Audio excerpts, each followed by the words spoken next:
بسم اللہ الرحمن الرحیم۔ گرمیوں کی دوپہر تھی جب تیز چیخوں کی آواز پر میں ہڑبڑا کر گھر سے باہر بھاگا۔ سنسان گلی میں ایک لڑکی عبایا پہنے، اسکارف باندھے، کاندھوں پر ٹنگے بستے کو گھما گھما کر ایک کتے کی شکل والے کو مارے جا رہی تھی۔ وہ مار بھی رہی تھی اور چیخ بھی رہی تھی، غالباً اسکول یا کالج سے واپس آ رہی تھی جب بدبخت اس کے سامنے آ کر اسے ہراساں کرنے لگا۔ میری طرح اور بھی لوگ فوراً باہر نکل آئے تھے۔ لڑکے نے جان چھڑا کر بھاگنے کی کوشش کی، لیکن ہم سب نے اسے پکڑ لیا۔ اس بدذات کو میں کئی مرتبہ علاقے میں آوارہ پھرتے ہوئے دیکھ چکا تھا، مگر یہ پتہ نہیں تھا کہ مردود اکیلی لڑکیوں کو دیکھ کر ایسا کرتا ہے۔ میری طرح ہر شخص کا خون کھول رہا تھا۔ بدذات ہماری بہن بیٹیوں کو ہراساں کر رہا ہے اور ہمیں پتہ ہی نہیں۔ ننگے کا ننگا شوق پھر علاقہ مکینوں نے پورا کرنے کی ٹھانی۔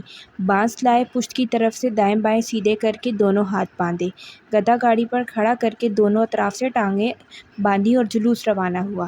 آدمی، بچے، بوڑھے، اس کا شوق پورا کرنے میں سبھی نے حصہ لیا۔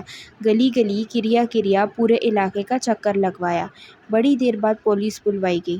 پھر پولیس والوں نے ہی آ کر اس ننگے کو کپڑے پہنائے اور لاتیں مارتے ہوئے لے گئے۔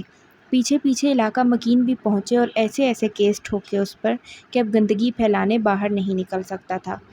یہ سب ممکن ہوا ایک بہادر بچی کی ذرا سی ہمت دکھانے سے۔